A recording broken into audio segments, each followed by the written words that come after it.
think I'm a prime example of what could happen if given the right opportunity and given the opportunity to thrive and given the opportunity to have that support. Like, what could I take from it? Because I will say for Black folks, we are natural hustlers, okay? We are natural go-getters, and you put that towards some legit stuff, put that towards some, really give us a little know-how and how the game work. All you gotta do is get out the way, let alone sprinkle a little capital on us, just see what we could do. Because if I did all this with nothing, just imagine what I'll do with just a little more. Just being real.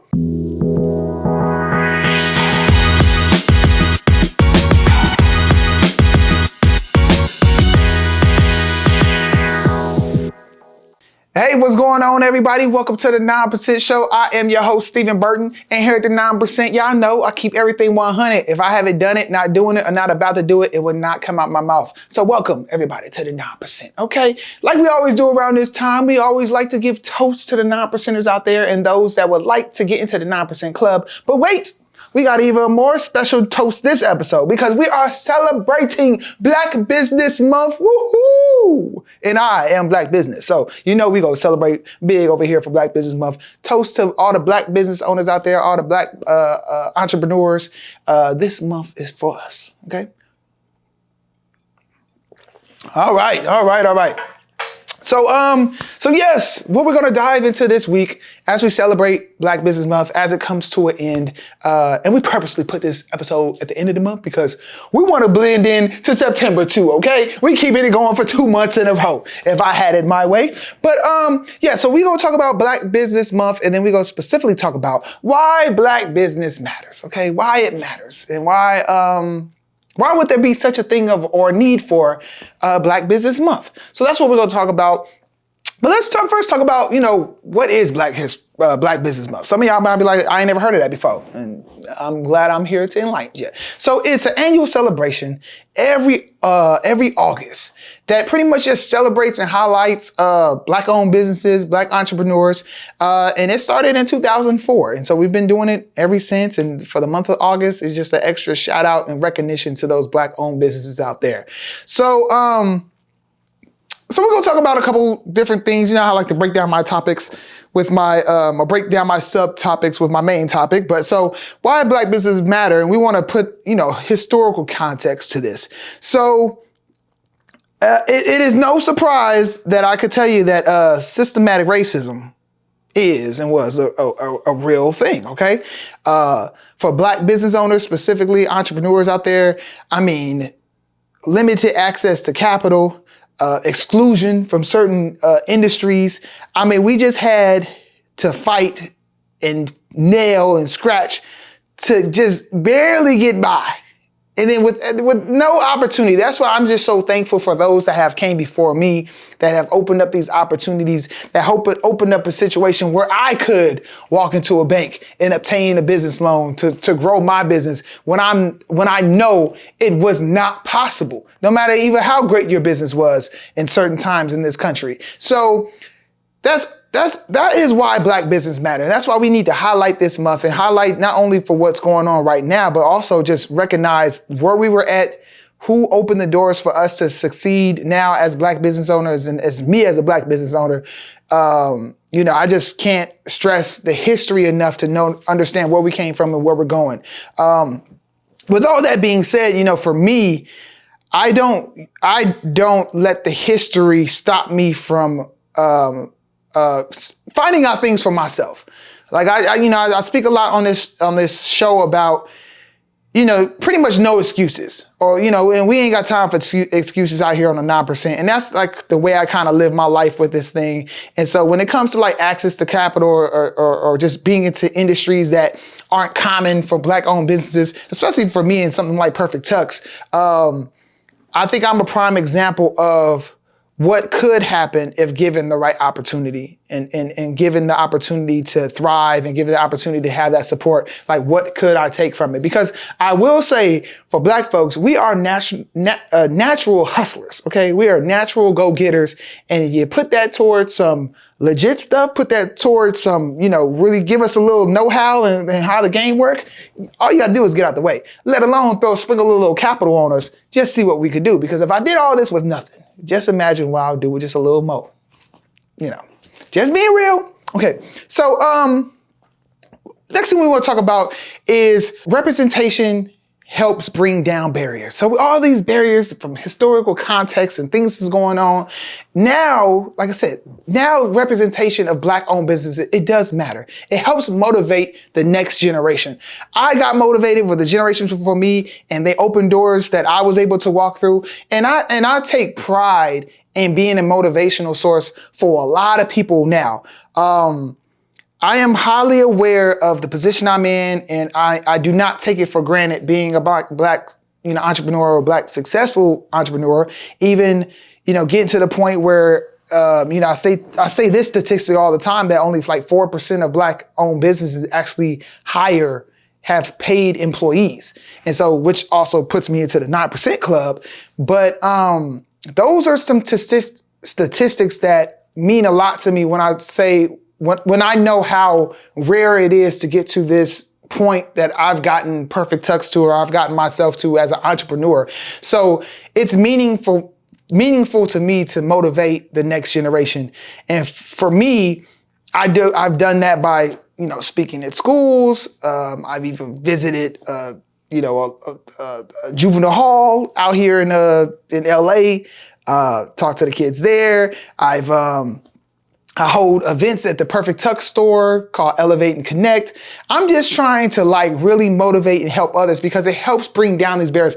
The more information we can get out there, the more information I could put out there on what it takes to get a business loan, what it takes to have good credit, what it takes to literally start a business and get your license and do all the things that you might know how to hustle and grind, which I say Black folks is very good at.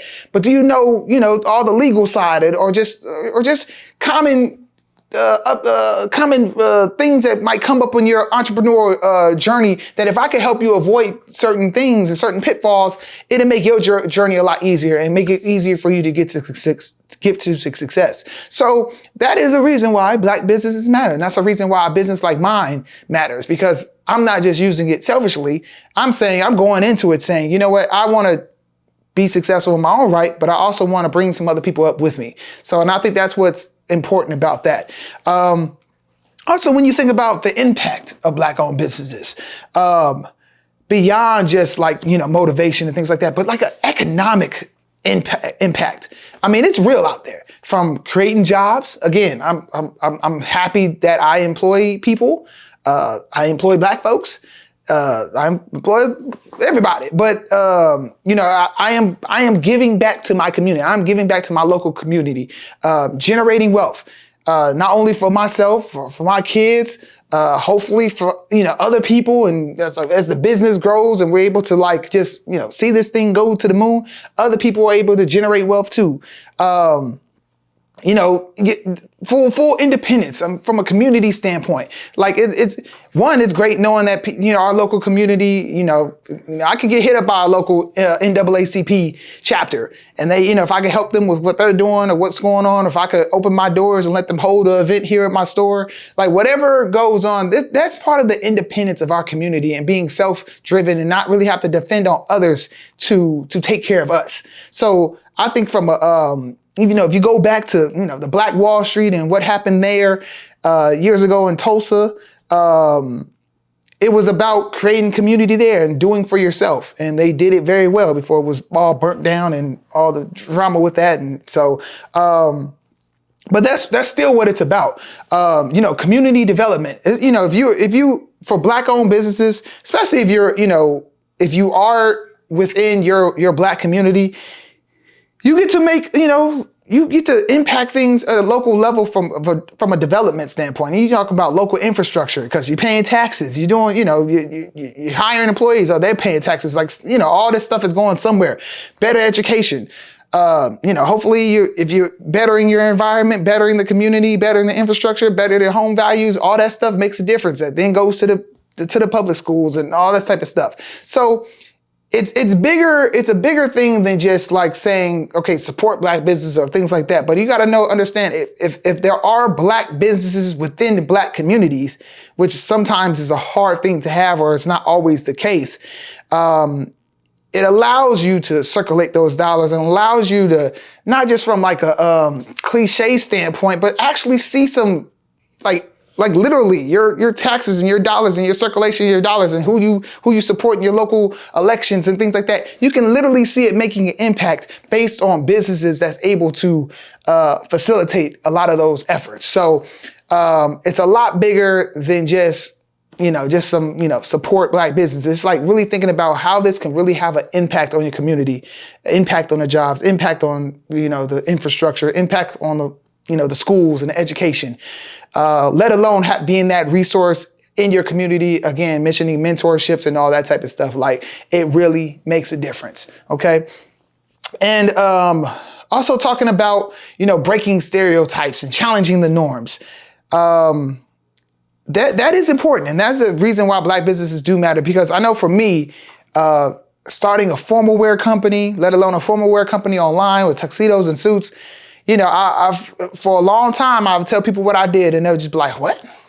Tuxedos, suits? I don't get it. But, but I know darn well if I told them I was opening a barbershop, they'd be like, okay, yeah, I feel that. Like, it just is what it is.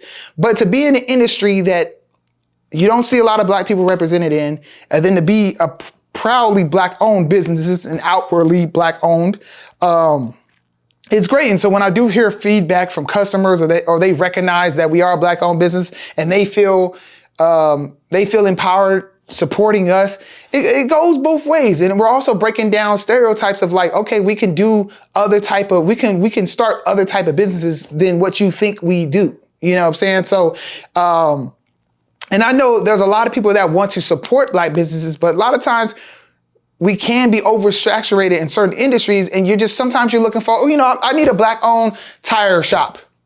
Who's doing that? It might not be a sexy business that somebody wants to start, but if you do that and apply all the Black hustle that you naturally have and people that want to support Black business, you might find some success in that. Just saying. The same way I, took over the little formal wear game. Who was thinking about that? But yet when people do find us in their need for their wedding or need for their, need a boy's suit or whatever the case may be, and they come across Perfect Tux and they see, oh my goodness, it's Black owned. Oh, it's Black models. Oh, it's, a Black boy represented here in his nice suit and bow tie. Like, it makes a difference. It also challenges the norms. Like, I love the fact that, again, going back to, access to capital, things like that. I love the fact that I could walk into a business and they see me and know, oh, okay, this Black face has great credit, has an established business, was able to do this. So maybe for the next person that walks through the door, they won't assume the worst. Maybe they won't assume you don't, you're not, you don't have good credit or whatever case may be. All these things makes a difference in why Black businesses matter. And I hope that also, as you see Black business matters, you also understand that Black business support matters. So please support your Black businesses, but this is more so about highlighting and celebrating Black Businesses Month. And man, that is why Black business matters. Okay, so until next time, I will catch you on the 9% Show. As always, please like, subscribe to our channel, share this message if it resonated with you. We really appreciate it. Until next time, I will see you on the 9% Show. Peace. So welcome to the 9%. And as always, we take toasts to the 9%ers out there, those that want to get into the 9% club. But I usually hold up a second to give you the title of the episode, what we're going to talk about. But we also give a toast to Black History Month. But we also go give a toast to Black Business Month. Let's just start it over. Let me just start it over. Don't know nothing, okay? That's gonna be the blooper. That's gonna be the blooper right there. We don't even know what the heck we toasted to. All right. I don't know. We might have to cut and leave that one in there. All right, go ahead. Black folks don't even get it right. All right, listen. All right. Cheers, cheers, cheers. So yes, like I just suggested, this is Black Business Month. We are at the last part of the Black Business Month, but we did this strategic. What is it, my ball bouncing, playing around? Oh, goodness gracious. bad with kids. Shout out to the black man out there. Hey, what y'all doing? What y'all doing out there? No. All right. I remember they was doing that before one time, and I got up and looked. The parents out there too, huh? Yeah, that's the mess up about that. Oh goodness, where was we at? Yeah, you was at the beginning still. Golly. Yeah, you was in a nice flow too. Yeah, they're leaving now. All right, I might as well start again, right? Yeah, all right, yeah. Okay. Okay. Well. All right. Third time's a charm. Their time is the charm. All right.